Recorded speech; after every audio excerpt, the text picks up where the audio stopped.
not every band can be AC/DC, right? You know, most bands, unlike AC/DC, evolve over time.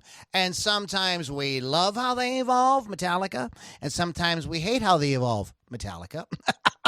And then there's those bands that like become completely unrecognizable. So this week we're going to discuss 10 bands, probably a lot more, who sound completely different than they did when they started or during their heyday. Stick around. You're listening to the Loudini Rock and Roll Circus, changing rock history one podcast at a time.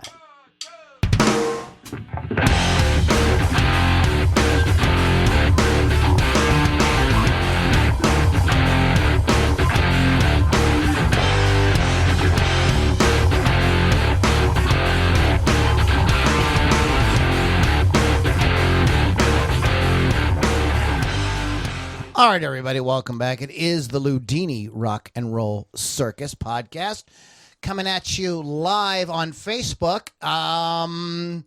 You need to know how to do that, don't you? So you want to go to LouLombardiRocks.com. That is how you can hang out with us live.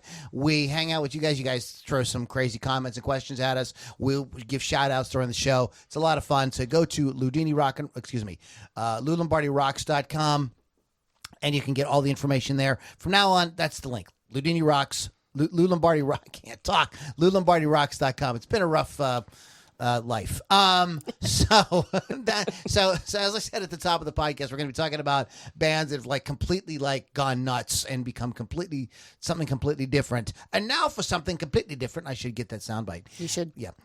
So that is the topic. Some of these are like, I did some research. Some of these surprised the living crap out of me. And some of them I knew about. So these are always fun to do. But anyway, yeah, check that out. I want to give a shout out to my good buddy, Chris Thunderwolf Dodson at Wolf's Customs. You want to go to wolfscustoms.online. This card has some White Claw spilled on it. But wolfscustoms.online. Get that guitar of yours. Pretty good, huh? Yeah, it's got like melted ink or something on it. But get that guitar painted, Chris. I have to send you mine. I just need a box. I've just been, brother. Like stuff's been going sideways for me for a little while, so I will get it to you. But I want you to do my my special, my Epiphone special for me. So I think I'm really excited to see what you're going to do. So what I'm going to do here in a week or so, I'm going to bring it down and I'm going to show it to you guys what it looks like. And then I'm going to box it up and send it to Wolf's Customs. It's wolfscustoms.online. And they're going to do something awesome to it. When I get it back, I'm going to show it to you guys. I'm going to play it. I'll play some shows with it. And it'll be really freaking awesome. You guys are going to freaking love it. Okay. So check that out. wolfscustoms.online. And I have the lovely and talented Miss Lily V6 with us in the house. What's up, Lily? What's going on? How's it going? I didn't do much this weekend that I'm going to talk about, other than Sunday I did go to the Smiling Moose for a great metal show with Gorod and Riparian, who are guys from here as well. So it was a great show. What time was that show? That started early. That started at about 6. Why are you laughing at me? I was at the Smiling Moose at that time. No, you. Yes, I was. I was downstairs having a drink. Why didn't you come upstairs? I had no idea. Or text I saw me? the band. I didn't even think about it. There was a band sitting next to me talking, and I was just kind of listening to their talk. It was really interesting. They were talking about how they were making more money off of Spotify versus Bandcamp. It was really interesting just to hear them talking. I just went down and had a drink. I'll tell you. Okay. We do an after show. Go to LouLombardiRocks.com. You can find out about that. We do an after show, and I'll get into more details about what I was doing at the Smiling Moose on Sunday afternoon. Well, I was there watching a show. So you were there seeing a show. Yes. Was the show good? The show was great. Cool. I was very happy with it. Cool. I should have stuck around. I just didn't. I'm surprised I was kind I didn't of running see out you. of shit to do. I was like, okay. I milled around. I went to the Exchange. I was going to buy Suspiria, the original Suspiria. Yeah. I have it at home. On DVD. Oh, do you have it? Mm-hmm. I love that movie. I want to see it again. It's a trilogy with Suspiria, Inferno, and Mother of Tears, and I want to get them all and sit down and have like a Dario Argento weekend or something, So I started to do that, and I didn't. I ended up. It was stupid. He ended up where I was. They have it for $24 there. And it's on Amazon for $18. I really wanted to try to find a used copy for like $10, but they didn't have it. So, do you have Blu-ray or do you have it on DVD? It's DVD. Yeah, I think it's just coming out on Blu-ray because there's some like really insanely expensive version And it might be an import or something like that. Maybe, or it's the 4K. Yeah, that's what it is. It's Probably, the 4K. yeah. So, which you can't put a 4K disc in a regular. So I'm not even scoring with I it. don't even know what that is. They say the great they. But anyways, YouTube. A lot of YouTubers who were talking about this say that you can't actually even see the 4K. Like your eye can't perceive it. I don't know. Whatever. But this is a podcast. It's audio. You know, I want to say this real quick. We're gonna play the first band here in a second. We got some great bands. We've got Dirty Honey, which is a band I don't believe we played before. Keith the Hawk Hawkins turned me on to these guys. They're awesome. I think you're really gonna dig them. I love them. And we're going to be playing Shun the Raven and Reign of Z and Lou Lombardi Strangelove tonight. So those are the bands we're going to have. But yeah, that's what we're going to be doing. Okay. I was going to tell you something, but I lost my train of thought. That's there. okay. So we'll come back to it. But make sure you guys go to LouLombardiRocks.com because there's all kind of cool stuff there, and you guys can hang out with us live and do stuff like that. If you're listening to Rock Rage Radio, we love you, Rock Rage. Thank you guys so much. They're having some issues with their Facebook. They're having some Facebook issues, so I think we've created a new page for Facebook, so I apologize those of you not able to watch live on Rock Rage, but just go to LouLombardiRocks.com and you can check it out. You'll catch all the ones coming up. We usually publish this on Rock Rage it usually shows up on the weekend, so you're not missing too much. You can come right on over and check it out. All right, guys, we're gonna get into our topic here in a minute, but those of you who are new to the show, I always play a song first, and this is a band I really dig called Dirty, not Royal Honey. No, the other one. This is a band called Dirty Honey, and Keith and I were kind of shaking our heads at why these guys aren't signed, but I guess signed these days. They're doing pretty good. Yeah, this is a great band, but check them out. This is Dirty Honey. When I'm Gone on the Loudini Rock and Roll Circus.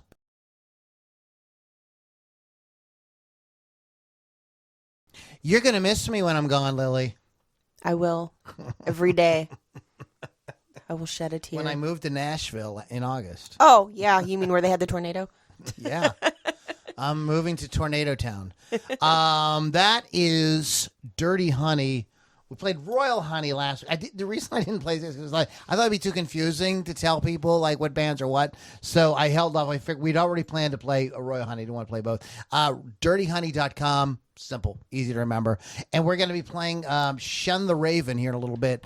But let's go ahead and get into tonight's topic of these bands, because this happens. Bands start out doing one thing, and then they go and become something else. And sometimes, in the case of certain bands, it's really cool. Yes. The evolution Sometimes is really interesting. They do some great stuff, and then there are times when you go like, what were they thinking? And sometimes the evolution feels very natural, where it's a kind of like cool progression, but by the time they get to their 20th album, they really are doing nothing like they did on their first album, even though it was a kind of cool, natural progression. So we're going to hit all that. So what do you got on your list first? What do you want to get into? So I have, in my extensive research on this, I'm going to talk about the Go-Go's first. Because, I had to include a girl band, first of all, on the list. We, of course, know them as the poppy, upbeat girl band from the 80s with catchy songs that are super cute. But they weren't always pop. They actually started out in L.A. Our lips are sealed. They are. They actually started out as a really grungy punk band. Straight up punk, right? Yes. Punk band. We're using the word grungy in the sort of general word of meaning of the word, Not not grunge. not actually grunge. Yeah. They played in rowdy clubs like the Whiskey, and as they progressed, it got more popular and signed to a label. They dropped the abrasive style for a more commercial-friendly, money-making sound. Yes. So, yeah. Good stuff. And as I was reading, I find that I think it's location and year, like the decade that they're in, that made them start the way they were and then progress into it. Like, as I'm reading these, I'm like, that's because it's this year. That's because it's this year. Well, they were what? They started like early 80s. 78. Oh, 70, late Yeah. 70s, early So 80s. that makes sense that they might have started out punk. Yeah. So. Yeah, that would make sense. That is not uncommon. A lot of punk artists evolved and became more pop. A guy that just thought and this is a guy's not even on my list, but this is a guy that did that, and that was Billy Idol, who started out as a straight up punk rocker. Even looked punk. And he made the story, the way that it always goes is people say that he made punk pop. because he was able to sort of like bring that punk attitude and into vocal styling and but have songs that were ended up becoming very like big hits. in the Go-Go's. You can tell underneath that it's punk. Oh yeah, they you have can that tell, vibe. Yeah. And if you go and look what the individual member, what was her name? Belinda. Oh, the other one. Jane Weiland. Yeah. The guitarist. Well, the music that she went and did solo definitely has that influence. It became college, right? What we call what you guys, everybody knows is like alternative or grunge or whatever. That had been around. That was called college rock. That's what it was called. It was just on college stations. It just wasn't mainstream. So I'm going to mention one. This is a crazy one that I just learned today, and this blew my mind when I read this because I did not know this. Michael Bolton was a hard rock artist originally. He toured with Ozzy and Krokus. Michael Bolton. And he was doing like the rah heavy rock, but he was starving. He could not make any money. So he decided to kind of like go with a more like a sort of like pop soul Little kind adult. of thing, more like adult contemporary kind of vibe, and become more of a pop artist. And of course, we all know that he became huge after that. So yeah, I had no idea. I would have never guessed that. I would have never guessed. I always thought, and I didn't even know this, but I remember when he broke, and I remember me and my friends cruising around, and we were really into music, and we were like, he has such a great voice. I really wish he would sing something that really rocked. And he did. He used to. That didn't work. And it didn't for him. work. He didn't make money. It didn't work for him. Again, it might have been timing. Like that, and it could have been wrong. It could have been just bad time. Also, excuse me.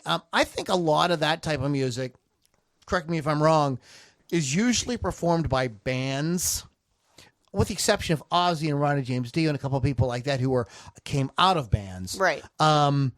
Generally, when you think of hard rock and heavy metal acts, you generally think of a band name and not a solo person. Mm-hmm. Yeah. So maybe that was the issue. I don't know. I couldn't begin to. I'm just speculating. I'm just talking out my ass.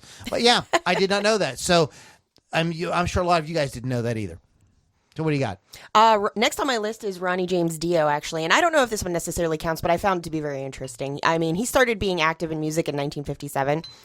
And he is one of the fathers of metal. He popularized the devil horns, hand gesture.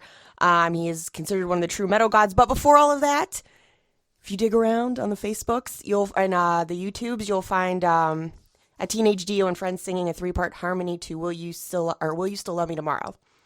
Which is super cool. I listened to it like 3 times today.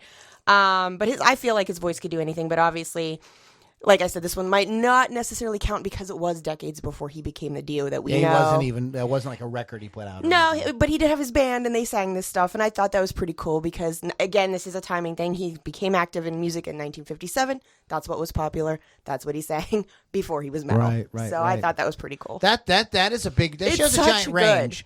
Yeah, it shows a giant range of talent. Another guy like that, and I will put this in as a sort of maybe honorable mention or whatever, is Brian Johnson. Because there are recordings of Brian Johnson singing like show tunes. Mm-hmm. Yeah, no. That Brian, the AC/DC Brian Johnson, yes. And he sounded good.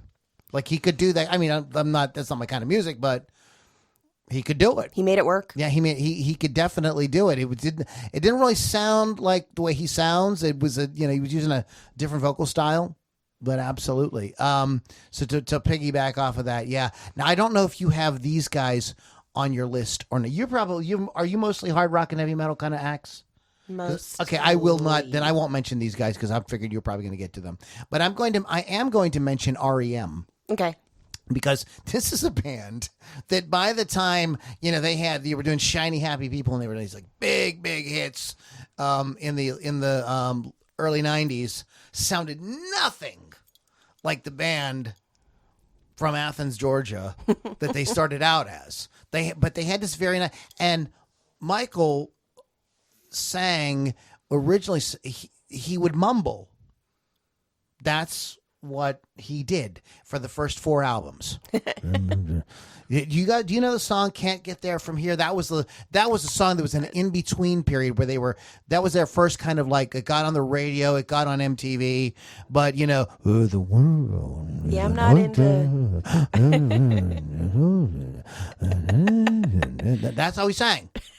And that whole "Losing My Religion," all that kind of like high upper tenor type stuff that he's was really recognizable for. That's not what he did at all. The band sounded completely different.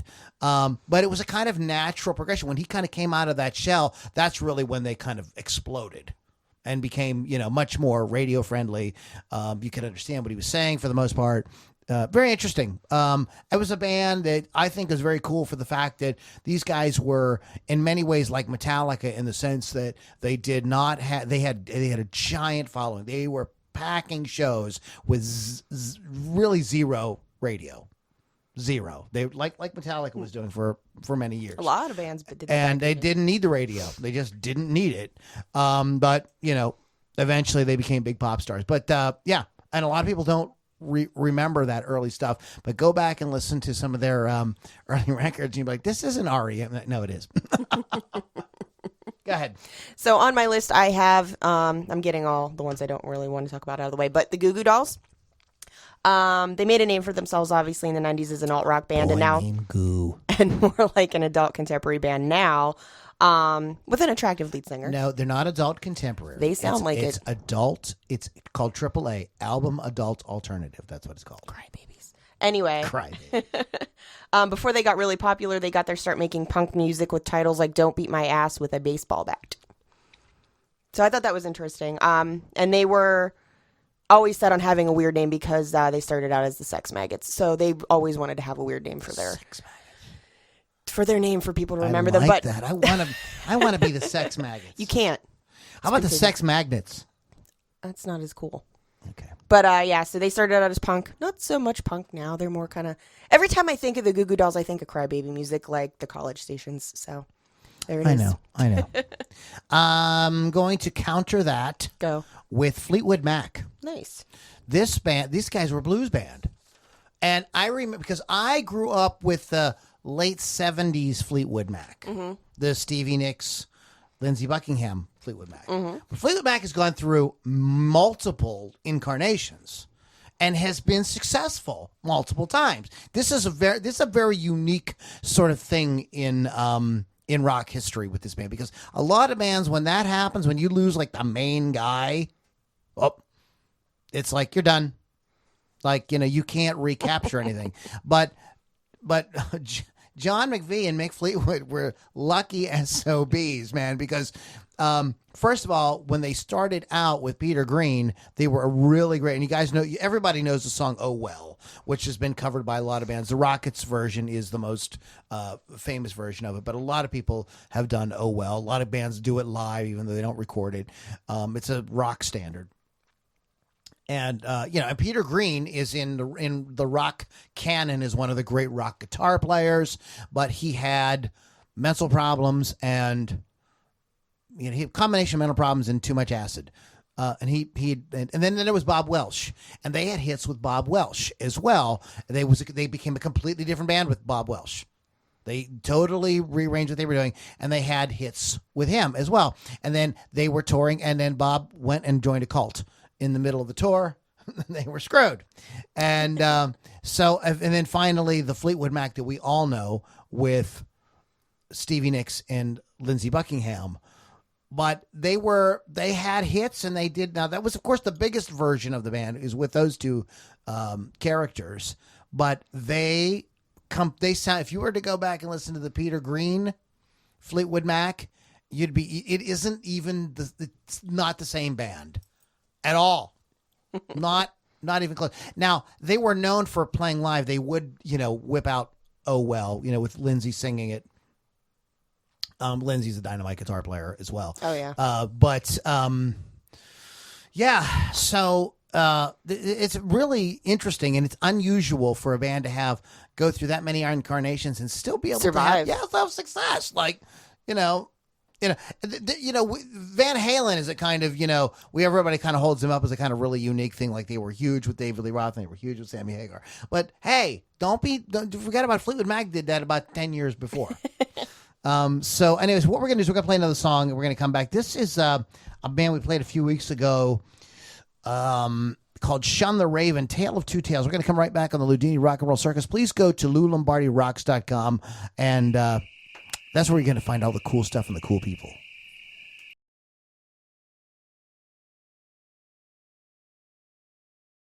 Take flight, everybody. That is Shun the Raven. Take flight with Shun the Raven. I think that is a very cool band, and it sort of put me in mind of a band that we played a week or so ago that we need to play again. It's Black Laurel. So we need to play some Black Laurel again. We'll get them in next time. ShunTheRaven.com. Open the show with Dirty Honey, DirtyHoney.com. And we're going to play a little Reign of Z before it's all said and done. So we are talking about these bands that have, sort of like what? What's that called?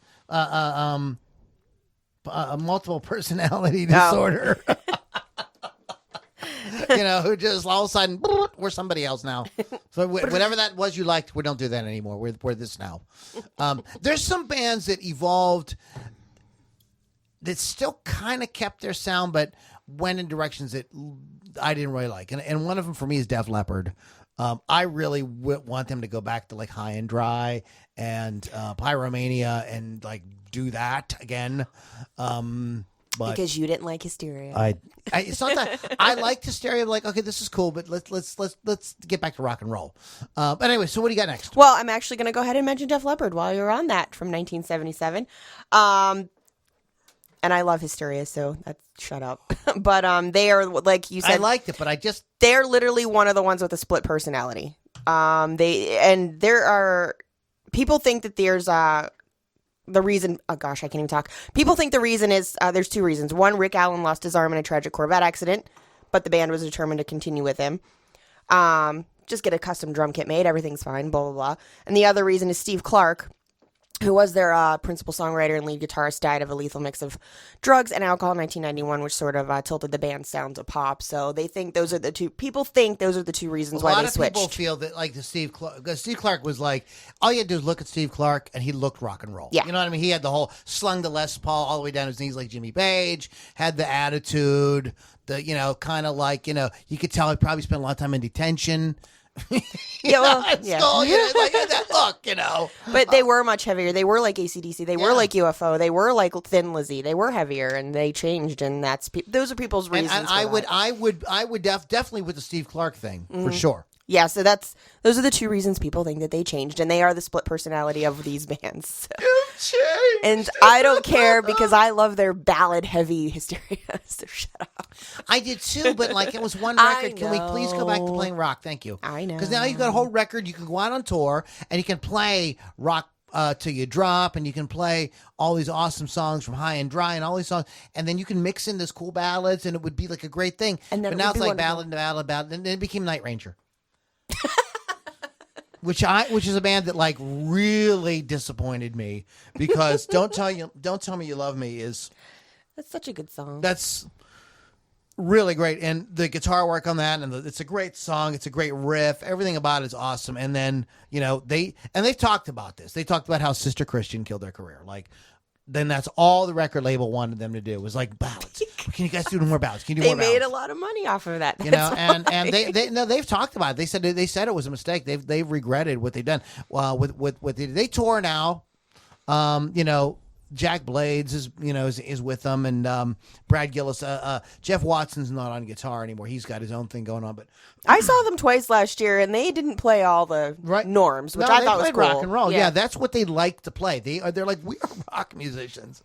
But anyways, so yeah, Def Leppard is definitely, and I kind of like segued into a little bit of Night Ranger there because they're kind of another band that kind of like.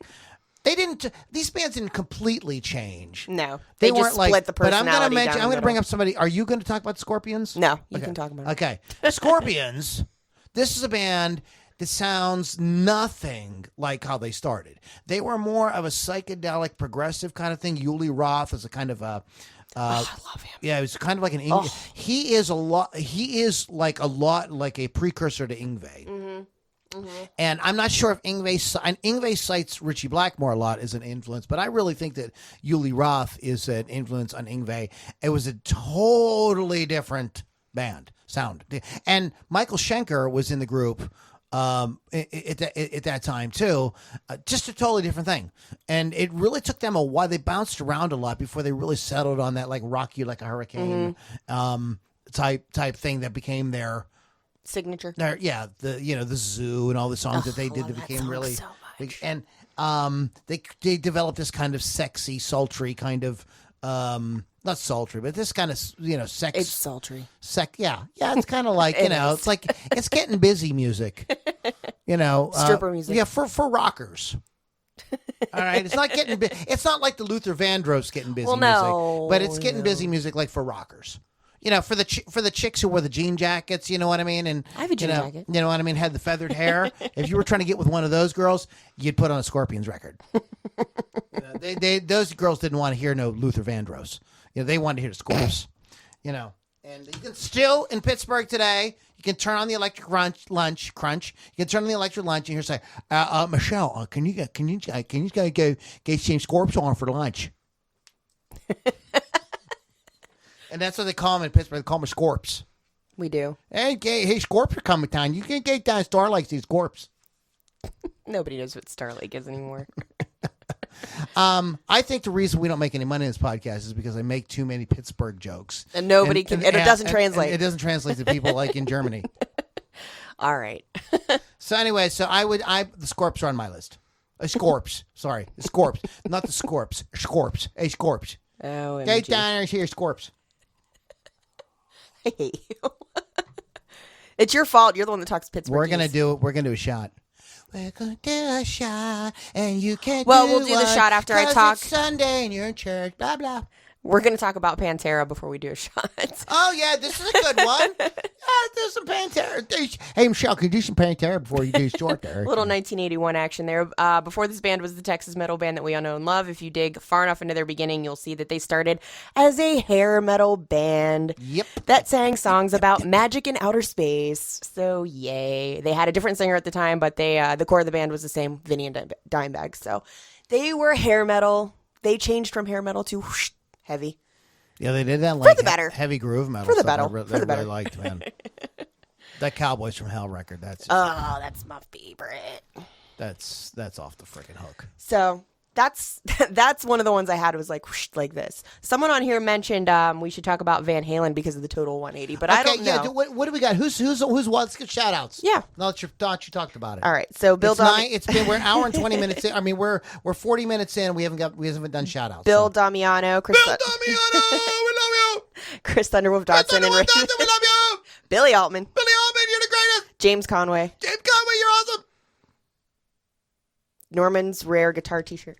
Okay. Yeah, I'm wearing my Norm's Rare Guitar T-shirt. This was a gift to me from my original podcast host, Kevin, like many years ago. So I don't think I've ever worn on the podcast. I don't know if you have or not. No. Morris Foster says hello. Hello. Mark J says Opeth, but I don't know enough to explain Opeth on the show. You know, whenever I hear Opeth, I think that if somebody trying to say Opeth. Right. But they can't say it, so they say, it's like Mike Tyson trying to say Opeth. I don't know. I'm not knowledgeable enough to explain them. So those guys need to change their name. Good. Yeah. Anyway, Mark Stratton asked who the band was, but you right after the music stopped, you gave him the name of the band. We started with Royal Honey. Then it was Shun the Raven. And he says you can still rock in America. Absolutely. But he is also the one that says Van Halen Total 180. Got to talk about them here, and ZZ Top. Oh, you know what? Let's do it. Let's just get into, because I watched this awesome. Do you have Netflix? Yeah, but I never watched Netflix. Watch that documentary about ZZ Top. It's so good. Oh, and there's there is no drama. Well, they're just like three guys. They're three old men now. They like to play music, and for the most part, there was no really Frank Beard is absolutely freaking hilarious. Yeah, the one without the beard. I was like, I don't know. Came in. I think I was doing a lot of acid that day, You know, he just mentions drugs like completely offhanded. He doesn't care. Like it's just like part of his life. But he was the only guy that really he got jacked up on heroin. He had to go to rehab. But other than that, like they've never had any big like fallouts. They never broke up. They are the longest. They have the how I want to say this. They have the most consistent lineup of any rock band, even more than the Stones, and more than Rush, anybody ever. They always look happy on stage too. Always. But they did their sound evolved, and it was very interesting because when they took this 3-year hiatus where Frank had to get clean, and they were just burnt out. They had done 4 records in a row. They had been touring for like 4 years straight. They were exhausted. And while they were away, Billy went to Europe, and he went to places where he heard all kind of punk rock. And he was really intrigued by punk and new wave and stuff like that. So when they come back, all of a sudden they start playing. They come up with this, you know the song Master Mechanic? Yeah. That's like it's really weird. They don't play it a lot on the radio, but it gets some airplay. But that was the beginning of them going like, we want to do different stuff. And they were interested in synthesizers. They wanted to switch it up. And it just coincided with MTV. And they knew a guy who was a filmmaker who was he was like a friend of their managers. This guy had made films, and they brought him in, and they started making the videos to Give Me All Your Lovin' and Legs and all this stuff like that. And the rest was, they say, was history. But they became a much more, they were an 80s band. Very commercial. Boogie band from Texas. Yeah. They become this super commercial 80s band. But they still retained that boogie. Vibe. That vibe a They little still bit. had They still had that in it. And so it kept them really unique. And then eventually, as all that stuff sort of kind of went away, they kind of returned to a more heavy blues record. And they've got a song on the Dusk Till Dawn record soundtrack that is a kind of a return for them to their and it's called She's Just Killing Me. And if you've never heard it, go get the soundtrack and listen to that song. It is I believe Dusty Hill sings it. It's off the hook. It's very heavy, and it's like we're back. You know, we are back to rock and roll. But anyway, so yeah, they did that. And you want to talk about Van Halen a little bit? Van Halen, obviously, they switched their lineup a little bit with lead singers. Started off with David Lee Roth. A little bit. With, I don't know how to describe him. Very great, wonderful lead man.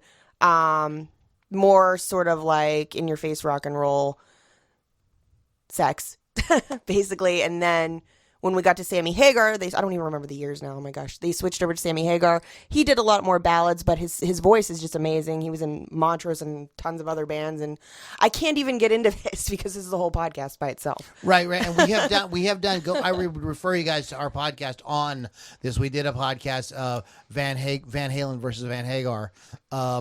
And but they definitely switched styles. I heard David Lee Roth on the Joe Rogan show put it this way. Okay, I'm ready. He said, when I was in Van Halen, we sang Ain't Talking About Love. When Sammy Hagar was in Van Halen, they sang Why Can't This Be Love? So yes, it was a little more. So that really, and I was like, whoa, sex and that love. really sums it up. Yeah, David Lee Roth is all about the sex. Sammy Hagar was like, but I want to have some love. Yeah. We can't just have sex. Very laid back, very partier. So, Let's drink some and Cabo. And the thing about Sammy is he's a partier and everything, even to this day. But he did bring in more pop sensibilities to what they did. Which, if you listen to his work in Montrose, though, you really wouldn't get that because that's straight up rock and roll. So I think that Sammy has like an amazing range as a songwriter. He can do a lot of stuff. So I'm definitely pro Hagar. So and they wanted to evolve. This was an example of a band. They wanted to move on. Eddie wanted to move on. Move on. Let's do different stuff. Let's mix it up. So they did something like Jump, which David Lee Roth didn't like. He thought it was like, you're a guitar hero. Get away from that stupid keyboard. Like nobody wants to hear that crap. But and we went on to have great success both ways, and they did change their sound with Sammy Hagar. I don't hear it as drastic though as like what the Scorpions did or what R.E.M. did or what I think we're going to talk about. Are you going to talk about Judas Priest? Yeah, they're on my list. So we're going to talk about Judas Priest next. This is a band that really was not. We all know who they are, right? We know who they are, but like they're nothing. They really evolved. Go ahead. Again, this makes sense with what I said about the time because they did form in 1969. 69 dudes. Prior to creating the leather and studs image that screams heavy metal, Priest were decked out in bell bottoms. Even gayer what I read now. Bell bottoms, flowy shirts, and feathered hats. The music still had muscle, but they were more rooted in the traditional rock and roll with psychedelic and progressive movements, not so much heavy metal. And obviously that's a far cry from how we know them now. Maybe he just liked to dress in flowy stuff. But I think this is one of the things where the time comes in because 1969 was a time when they listened to that sort of music and then they evolved to the, fist in the air. Right. Let's wear the leather. Absolutely. I mean, Sabbath was a blues jam band. Mm-hmm. Now, they didn't, nobody knows them as that because they didn't record any records like that. Right. But but Priest is a band that evolved on record. And that's kind of what we're talking about is bands that it doesn't really count if we talked a little bit about, Ronnie James Dio and stuff doing stuff that was before, still fun. but these are bands that did stuff on record. I'm going to play one more song. I'm going to come back and wrap up, and I want to hit some of these kind of more fun pop kind of situations that I think are hilarious. And we're going to come back in a minute. But this is a band, and we love this band. This is one of our favorites on the Loudini Rock and Roll Circus. This is Reign of Z from Pittsburgh. I said they're from Pittsburgh, but for a long time, Pittsburgh bands had a sound. And nowadays, the Pittsburgh bands are all over the place, and a lot of them have a really what I would call national sound. It's not identifiable as from the city. It's just really big and full, and this is awesome. It's one of those bands, Reign of Z, on the Loudini Rock and Roll Circus.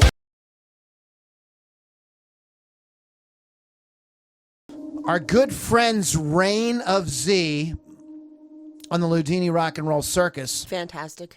I just love the band. Innocence. And you can find all these folks on Spotify, and if you search Loudini Rock and Roll Circus on Spotify, not only is our podcast there, but we create a separate playlist just for the music. So if you I like the music, I don't like you guys. You can just listen to the bands. So that was Reign of Z, and their website is a band. Hers is easy. So far, all the bands tonight have got the web thing under control. Dirty Honey, right? DirtyHoney.com. Exactly. That's what you should have. Easy peasy. Shun the Raven. ShunTheRaven.com. And then Reign of Z, ReignofZ.com. Come on. Thanks, guys. Made it easy. Some of these bands are .bandcamp.uk.ca. suck my ass, come on, get your crap together. What's going around? So, want to wrap up with a few more things. You got any more you want to talk about, Lil, before we get out of here? I got all the ones I wanted to hit, but I do want to talk about this briefly whenever we get a chance. Do you want to do that on the other show? It doesn't matter. Okay. Either way. So if you guys go to LouLombardiRocks.com, you're going to hear Lily discuss this book right here. If you give a kitty a cocktail. If you give a kitty Not a children's book. So we're going to be talking about that, plus some other stuff.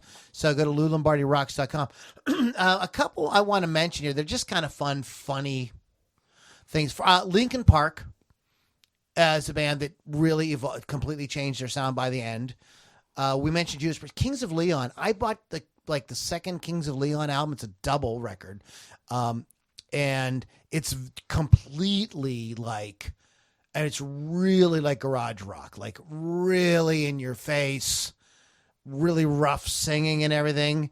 And this is the band that went on to have big hits with Your Sex Is on Fire and these songs that were very, very, very, very pop. So they completely changed. Red Hot Chili Peppers, another band started out in the 80s as a hardcore punk funk kind of band that became a big pop. And they do still incorporate the funk. They do incorporate it here and there. Korn started out as new metal and then started to bring in dubstep. Yeah, later. I don't. Some classic bands.